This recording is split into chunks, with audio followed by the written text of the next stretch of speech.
One of my besties always tells me to edit, pivot, and adjust. Edit in the sense of if something's not working, identify what is, keep those things. What's not working, let the others go. Pivot in the sense that you always have to be able to be nimble and flexible to change directions.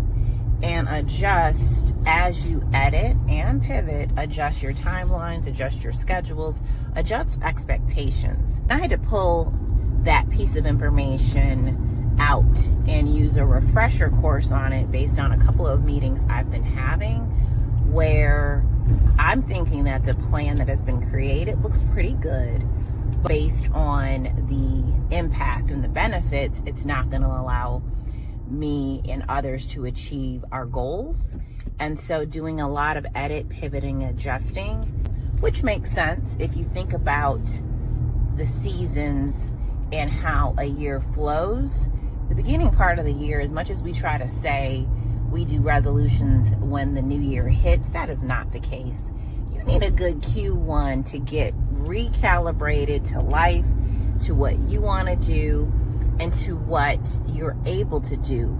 And we go so hard at the end of the year in this culture that if you can get right in January, more power to you. But for me and my friends, I think everyone's saying that January, February, and March is critical to just recenter.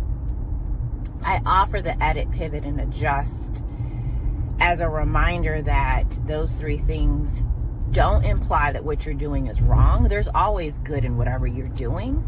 It just is a call for you to identify what's working and for you to be very honest and aware about what's not, so no additional time is wasted. I'm all about a strong finish. I'm all about doing what's necessary. So by doing this in Q2 and early in Q2, I'm hoping to get benefits, and then these benefits are going to be achieved in Q3 and Q4. This is in my personal life, my professional life, just across the board, edit, pivoting, and adjusting, realizing that for many, including myself, the year started off a bit rocky, but we are figuring out what we need this year compared to others, and we're doing what's necessary. And what's necessary is always re-looking at those plans and asking yourself if they are reflective of new knowledge. And as we get the new knowledge, that's the opportunity to edit, pivot, and adjust. Because a lot of these plans are our perception of what happens. But then when reality hits, that is a whole new opportunity for us to get clear and a whole new level of awareness. So I'm enjoying the edit, pivot, and adjust for what it is, because at the end of the day, it's your life. These are your goals. These are your dreams. And we no longer are being passive in our life, but we are getting right behind the driver's wheel and ensuring that we are taking our dreams to the next level, ensuring that we're taking these plans and putting passion in the plans so that they're livable and breathable documents, and ensuring that as we know more, we don't necessarily do more, we just redirect more. My name is Jeryn Alise Turner, the owner of Chameleon Consciousness, a business that was built on the principle and beliefs that for you to be able to hear yourself clearly, that you have to do the work to minimize chaos, to minimize clutter, and to get clear. Your inner voice will always help you to find your soul's purpose. And I truly believe everyone's soul's purpose is more energy, more happiness, more joy, more peace, and more balance. You can't operate in this place of thinking that we're all robots, and if we just push ourselves more, that's how we get efficiency. Actually, it's the awareness that allows us to know what is needed, and it's trusting our actions that's allowing us to believe that this awareness is worth it. Whatever you do, go back to the chakras, and starting with the crown chakra. Are you understanding? If you're not understanding, do you have to have a higher level of curiosity to probe more? The third eye is your awareness one, where you're able to be grounded in reality and see the areas where you need to edit, pivot, adjust.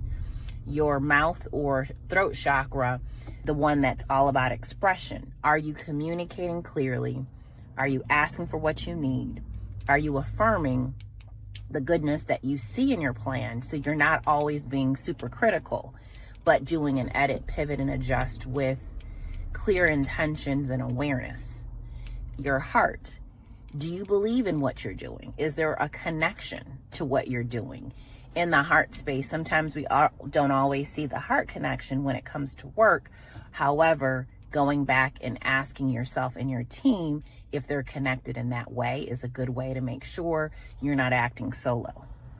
And then flowing down to the solar plexus, are you able to clearly take action with decisiveness? Flowing down to the sacral plexus, do you see and can you have feeling associated with all these things? And then flowing down to the root chakra, are we rooted in goodness and kindness and quality and in growth? And do what we see and believe match what it is that we're trying to do? Edit, pivot, and adjust, leveraging the 7 chakras as a way to keep yourself accountable and honest and in the moment. Continuing to use these transformation tools so that you can hear your inner voice, that you can follow all these things to your soul's purpose, and then more importantly, leveraging the tools such as yoga, breath work, and energy balancing work, and open dialogue to be able to see exactly what is needed. My name is Jeryn Turner, and I'm wishing you all the best. Love and light.